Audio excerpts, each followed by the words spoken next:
أغلب حالات الانفصال المبكر مش بتحصل عشان مفيش حب، لأ خالص. هي بتحصل عشان بنتجاهل علامات حمراء كانت واضحة جدا من أول فنجان قهوة في فترة الخطوبة. ده حقيقي جدا. ولما بنغوص في موضوع حلقتنا النهاردة بنكتشف إن فترة الخطوبة دي مش مجرد بقى وقت عشان نختار الدبلة أو العشاء الرومانسي، لأ، دي كشاف نور. كشاف نور بندور بيه على الإشارات التحذيرية، صح؟ أيوة بالظبط. هدفنا إننا نفكك السلوكيات دي ونفهم الدوافع النفسية اللي وراها قبل ما الفاس تقع في الراس يعني نقدر نقول إزاي نكتشف الشخصيات اللي ممكن تهد أي استقرار؟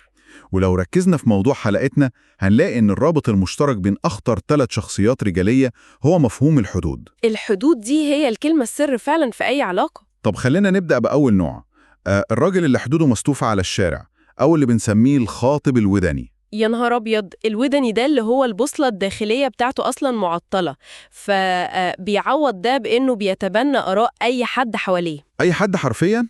صحابه، جيرانه، أو حتى عم عبده بواب العمارة. طب ما هو الارتباط بالشخص ده عامل بالظبط زي ركوب عربية، بس عجلة القيادة في إيد 50 شخص في الشارع. تشبيه عبقري ومناسب جدا للموقف ده. بس خلينا نلعب دور محامي الشيطان شوية.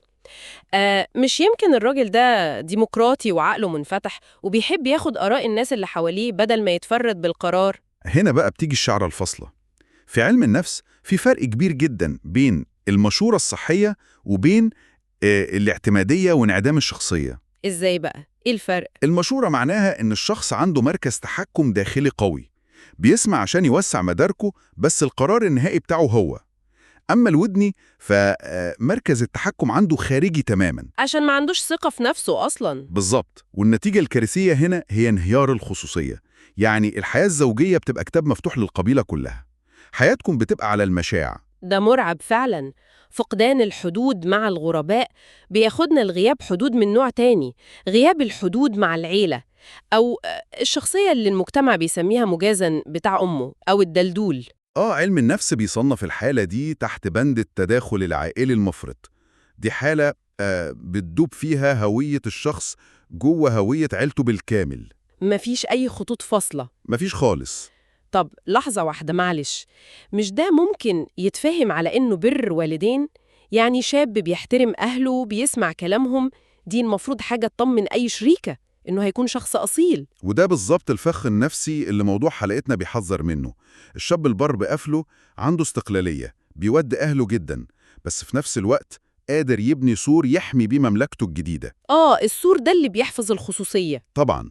لكن في حالة التدخل المفرط الشاب ده بيعاني من خوف نفسي عميق من الانفصال العاطفي عن أسرته الأولى، فبيتنازل عن القوامة وقيادة بيته لصالح أمه أو أخته. ويقولك أصل دي أمي. بالظبط. هو مش بيبرهم، هو ببساطة عاجز نفسياً عن تكوين كيان مستقل. طب استنى هنا ثانية واحدة، النقاش ده سخن جدا ووصل لذروته، وقبل ما ندخل في الكارثة الثالثة ده وقت مناسب جدا نطلب من كل اللي بيتابعونا على يوتيوب دلوقتي يعملوا لايك للفيديو ويشتركوا في القناة عشان تدعموا المحتوى ويوصلكم دايما. أكيد دعمكم بيفرق معانا جدا. نرجع بقى للمصيبة الثالثة.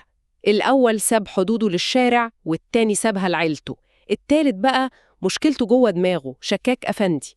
أيوة، ده شخص فقد الحدود النفسية من جوه، عايش بنظرية أنا أشك إذن أنا موجود. بيمسك الكلمة ويحللها بأسوأ شكل ممكن.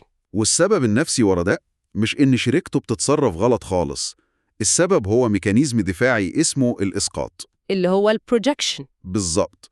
الشخص ده غالباً جواه صراعات أو مش سالك من جوه، أو حتى عنده شعور بالنقص، فبيسقط كل اللي جواه ده على الطرف التاني. يعني بيشوف صورته في المراية بس بيحاسب عليها الطرف التاني. حقيقي. ده بيفكرني بنظرية أنا أشك إذن أنا دبوس. لازم نفرق طموحات الشخص ده ونطرده بره حياتنا، لأن الحياة معاه بتبقى كأنها في قفص اتهام مستمر. مفيش مساحة للثقة خالص. ومفيش ثقة يعني مفيش حياة أصلاً. تماماً. المشكلة الجذرية في ال3 شخصيات دول، الودنية وفاقد الحدود مع أهله والشكاك، هي العجز عن بناء أسوار صحية تحمي العلاقة. أسوار تحمي من تدخلات الشارع أو سيطرة العيلة أو حتى هواجس النفس. دي خلاصة سريعة ومهمة جداً. فعلاً. وهنا بقى بنيجي لسؤال حلقتنا، وعايزين كل اللي بيسمعونا يشاركونا في التعليقات. يا ترى من وجهة نظركم يا جماعة أي شخصية من التلاتة دول هي الأسوأ والأكثر تدميراً للحياة الزوجية، وليه؟ اكتبوا لنا رأيكم. هبقى متحمس جدا أقرأ التعليقات دي وأشوف الناس بتفكر إزاي. وأكيد يا جماعة ما تنسوش تتفرجوا على باقي حلقات السلسلة دي، وكمان تتابعوا السلاسل التانية الموجودة عندنا على القناة. شكراً ليكم ونشوفكم في نقاش جديد.